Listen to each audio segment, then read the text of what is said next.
स्वागत है दोस्तों आप सभी का इनकम टैक्स के एक और वीडियो में। आज के वीडियो में हम लोग पढ़ने वाले हैं टैक्स डिडक्शन एट सोर्स के under section 192 A which is related to premature withdrawal from employees provident fund. पिछले वीडियो में हमने डिस्कस किया था सेक्शन 192। तो अगर आपने वाला वीडियो नहीं देखा तो उसका लिंक आपको डिस्क्रिप्शन में मिलेगा, वहां पर जाके आप पिछला वाला वीडियो देख सकते हो। अब यहाँ पर देख लेते हैं कि सेक्शन 192 ए ओवरऑल हमसे क्या क्या बातें कर रहा है। इसके बाद जो जो पॉइंट अलग से डिस्कस करने वाले होंगे उनको हम लोग अलग से कवर करेंगे। यहाँ पर देखिए मैंने आपसे कहा था कि सेक्शन 192 ए बात करता है pre mature withdrawal from employees provident fund. यानी कि अगर एक एम्प्लॉय अपना जो प्रोविडेंट फंड वो जमा कर रहा है हर महीने, उसकी जो मेच्योरिटी डेट है उसके पहले ही अगर उसमें से वो पैसा विड्रॉ कर लेता है, तो उस केस में जो भी वो पैसा विड्रॉ करेगा, जितना भी पैसा उसको हाथ में आएगा, उस पर उसको टीडीएस देना पड़ेगा अंडर सेक्शन 192 ए। दूसरी बात यहाँ पर आती है थ्रेशोल्ड लिमिट की। कितने लिमिट के बाद उसका टीडीएस कटेगा। अगर वो जो पैसा निकाल रहा है अगर वो एक लिमिट को क्रॉस करता है तभी उसका टीडीएस कटेगा। अगर वो उस लिमिट को क्रॉस नहीं करता तो फिर टीडीएस नहीं कटेगा। तो यहाँ पर देख लेगा पेमेंट और एग्रीगेट ऑफ पेमेंट। पेमेंट का मतलब हो गया कि एक ही बार में जो उसने पूरे फाइनेंशियल ईयर में पैसा निकाला है। एग्रीगेट ऑफ पेमेंट का मतलब हुआ कि फाइनेंशियल ईयर में उसने कई इंस्टॉलमेंट में निकाला है, एक बार निकाला, दूसरी बार निकाला, तीसरी बार निकाला। तो जो टोटल वो निकाला है, टोटल उसने जो फाइनेंशियल ईयर में पेमेंट निकाली वो, या फिर अगर वो एक ही बार में निकाले था तो फिर पेमेंट। और ये जो एग्रीगेट ऑफ पेमेंट या फिर पेमेंट है, वो अगर एक्सीड कर जाती है या फिर इक्वल होती है किसके, 50,000 रुपए के। यानी कि अगर जो उसने पैसा विड्रॉ किया है अगर वो लेस देन 50,000 है तो फिर उसका टीडीएस नहीं कटेगा। लेकिन अगर वो 50,000 या उससे ज्यादा हो जाता है, उस केस में उसका टीडीएस कटेगा अंडर सेक्शन 192 ए। इसके बाद पेयर और पेई, मैंने आपको बताया जो टीडीएस काटता है वो पेयर, जिसका टीडीएस कटता है वो पेई। पेयर कौन होगा, जो भी ट्रस्टीज हैं, trustees of employees provident fund scheme, ठीक है, यानी कि जो एम्प्लॉयर मेंटेन कर रहा है वो हो गया। Any authorise person under the scheme, तो ये हो गए, ये हमारे हो जाते हैं पेयर के उसमें। इसके बाद पेई की बात करें तो अब एम्प्लॉय प्रोविडेंट फंड की बात हो रही, तो जो पेई होगा जिसका टीडीएस कटेगा वो कौन होगा, वो यहाँ पर हो जाएगा एम्प्लॉय। और एम्प्लॉय जो होगा वो यहाँ पर रेजिडेंट भी हो सकता है और नॉन रेजिडेंट भी हो सकता है। ऐसा कोई नहीं कि रेजिडेंट का ही कटेगा, नॉन रेजिडेंट का ही कटेगा। इसके बाद बात करें कि कितने रेट पे कटेगा। 10%, जो भी आपका अमाउंट आपने निकाला है उस पर आपको 10% का टीडीएस आपका कटेगा, अगर वो 50,000 रुपए उससे ज्यादा हो जाता है तो। इसके बाद अगर बात करें टाइम ऑफ डिडक्शन की, तो किस टाइम पे डिडक्शन होगा, तो जब पेमेंट हो रहा है उसी टाइम पे टीडीएस का डिडक्शन होगा। तो ये हमने देख लिया समराइज फॉर्म में। अब जो पॉइंट डिस्कस करने वाले हैं उनको अलग से हम लोग एक बार देख लेते हैं। सबसे पहले यहाँ पर आ जाता है एग्जेम्पशन। एग्जेम्पशन आपको कब प्रोवाइड की जाएगी, मतलब कब आपका टीडीएस नहीं कटेगा अंडर सेक्शन 192 ए। तो सबसे पहला पॉइंट यहाँ पर ये आ गया। एक तो देखो वाला पॉइंट होता है कि अगर 50,000 से कम है तब फिर नहीं कटेगा, ठीक है। दूसरा यहाँ पर आ जाता है withdrawal after continuous service of 5 year, यानी कि आपने जो एम्प्लॉयर को अपनी सर्विसेज प्रोवाइड करी है वो उसको आपने पूरा 5 साल तक उसके पास काम किया। 5 साल तक काम करने के बाद उसके बाद आप अपना पैसा वहां पर एम्प्लॉय के पास में विड्रॉ कर रहे हो। जैसे मान लो आपने स्टार्टिंग करी 2015 में, उसके पास आपने ज्वाइन किया था, अब चल रहा है 2024। तो अब अगर आप मान लो 2024 में विड्रॉ करते हो तो फिर उस केस में आपका टीडीएस नहीं कटेगा, क्योंकि आपने 5 साल से ज्यादा यहाँ पर कंटिन्यूस सर्विस प्रोवाइड करी, उसके बाद ही आपने इंप्लॉय प्रोविडेंट फंड से पैसे को विड्रॉ किया है।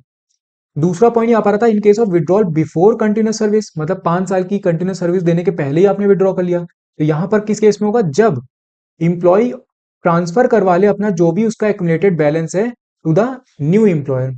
यानी कि आप एक एम्प्लॉयर से स्विच करके दूसरे एम्प्लॉयर के पास जा रहे हो। इसके पास मान लीजिए कि आपने 4 ही साल काम किया था और आप यहाँ पर क्या कर रहे हो कि आपने जो भी ए के पास में अपना प्रोविडेंट फंड का पैसा डिपॉजिट किया था उसको आप बी के पास में ट्रांसफर करवा दो, तो इस केस में भी आपका टीडीएस नहीं कटेगा। इसके बाद दूसरा पॉइंट बात करें termination is due to ill health, ठीक है, discontinuance of business, cessation of employment, यानी कि उसकी हेल्थ खराब हो गई, जो बिजनेस था वही डिसकंटिन्यू हो गया, उसकी इंप्लॉयमेंट ही खत्म कर दी गई, तो इस केस में भी उसका टीडीएस यहाँ पे नहीं कटता। तो ये हो जाती है हमारी एग्जेम्पशन की बात। इसके बाद नेक्स्ट आ जाता है डिपॉजिट ऑफ टीडीएस। जो भी टीडीएस काटा गया एम्प्लॉय का वो किस टाइम पे गवर्नमेंट को पेमेंट कर देना है। तो यहाँ पर भी दो केस बनेंगे, एक तो गवर्नमेंट वाला, एक अदर वाला। तो देखिए tax deducted by an office of government, यानी कि ट्रस्टी जो है वो गवर्नमेंट से रिलेटेड है, तो उस केस में विदाउट अगर चालान कर रहा है, विदाउट चालान अगर डिपॉजिट किया जा रहा है तो सेम डे पे, जैसे हमने 192 में डिस्कस किया था। और अगर विद चालान किया जा रहा है तो फिर with in 7 days from the end of the month which in which the deduction is made. तो जिस भी महीने में डिडक्शन किया गया उसके अगले महीने में 7 दिन के अंदर अंदर पेमेंट कर देना है। इसके बाद बात करें अगर अदर डिडक्टर्स की, तो अदर डिडक्टर में क्या होगा, इफ क्रेडिटेड और paid in the month of March, अगर मार्च के मंथ में क्रेडिट किया गया है, ठीक है, मतलब जो पेमेंट हुआ है उसका प्री मेच्योर विड्रॉल अगर किया गया है वो अगर मार्च के महीने में किया गया है, तो फिर यहाँ पर 30 अप्रैल तक 30 अप्रैल तक का टाइम दिया जाएगा जिसने भी टीडीएस काटा उसको, कि वो जाके गवर्नमेंट को पेमेंट कर दे। लेकिन अगर किसी और मंथ में कटता है, मतलब किसी और मंथ में अगर विड्रॉल होता है, तो उसमें क्या होगा, with in 7 days from the end of the month in which the deduction is made.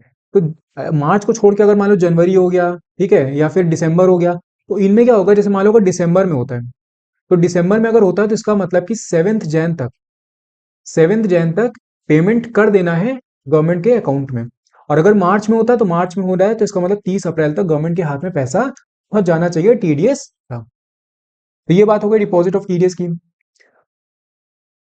अब इसके बाद देख लेते हैं क्वार्टरली स्टेटमेंट फाइलिंग की, क्योंकि जो ट्रस्टी यहाँ पर काट के रख रहा है टीडीएस, उसको स्टेटमेंट भी फाइल करना पड़ेगा। तो सेम वाइज जैसे हमने उसमें 192 में डिस्कस किया था, यहाँ पर भी सेम चीज वही है। 30 जून तक का जो आपका क्वार्टर एंड होता है, यानी कि अप्रैल से लेके जून तक का, उसके बाद जुलाई से लेकर के सितंबर तक का, ये आपके क्वार्टर चलते हैं। तो 30 जून को जो आपका क्वार्टर एंड हो रहा है उसकी जो स्टेटमेंट फाइल करनी है वो कब करनी है, 31 जुलाई तक। इसके बाद जुलाई अगस्त सितंबर का जो क्वार्टर एंड हो रहा है वो आपका होता है 30 सितंबर को। तो इस क्वार्टर की जो स्टेटमेंट फाइलिंग करनी होगी वो हमें करनी होगी अगले महीने में, यानी कि 31 अक्टूबर तक। इसी तरीके से 31 जनवरी तक। लेकिन जो मार्च का है, 31 मार्च तक का जो वो क्वार्टर एंड होगा, उसमें अप्रैल में आपको पेमेंट नहीं करना, मतलब अगले महीने में आपको नहीं करना है स्टेटमेंट फाइल। यहाँ पर आपको स्टेटमेंट जो फाइल करना है वो 31 मई तक कर देना है। तो ये चीज का ध्यान रखिएगा, 192 में भी हमने इसको डिटेल में कवर किया हुआ था।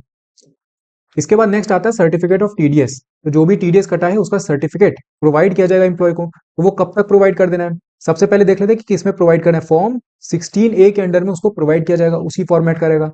कब प्रोवाइड करना है, within 15 days from the due date of furnishing of the TDS statement. तो यहाँ पर देखिए, यहाँ पर स्टेटमेंट फाइल की जा रही थी 31 जुलाई तक, 31 जुलाई तक उसने स्टेटमेंट फाइल कर दी। अब इसके बाद फिर 15 दिन होंगे, यानी कि कौन सा, अगस्त 15 तक, यानी कि 15 अगस्त तक। तो 15 अगस्त तक उसको सर्टिफिकेट प्रोवाइड कर देना है एम्प्लॉय को। अगर मान लो इस क्वार्टर में फॉल करता है, 31 अक्टूबर तक का स्टेटमेंट फाइल हुआ, तो यहाँ पर 15 नवंबर को हो जाएगा। ठीक है, तो यहाँ पर देखिए within 15 days from the due date for furnishing of TDS statement. तो जो भी टीडीएस स्टेटमेंट फाइल करने की डेट है, उससे लेकर के 15 दिन के अंदर अंदर फॉर्म 16A के अंदर में सर्टिफिकेट प्रोवाइड कर देना पड़ेगा एम्प्लॉय को। तो यहाँ पर हमने डिस्कस कर लिया सेक्शन 192A, जो आपका प्री मेच्योर विड्रॉल से रिलेटेड होता है। कहीं पर किसी भी पॉइंट में अगर आपको डाउट हो तो आप कमेंट करके मुझसे पूछ सकते हो। बाकी अगर आपको वीडियो पसंद आया हो तो उसको लाइक करना मत भूलिएगा, साथ में चैनल को सब्सक्राइब जरूर कर दीजिएगा। हम लोग मिलते हैं नेक्स्ट वीडियो में। Thank you.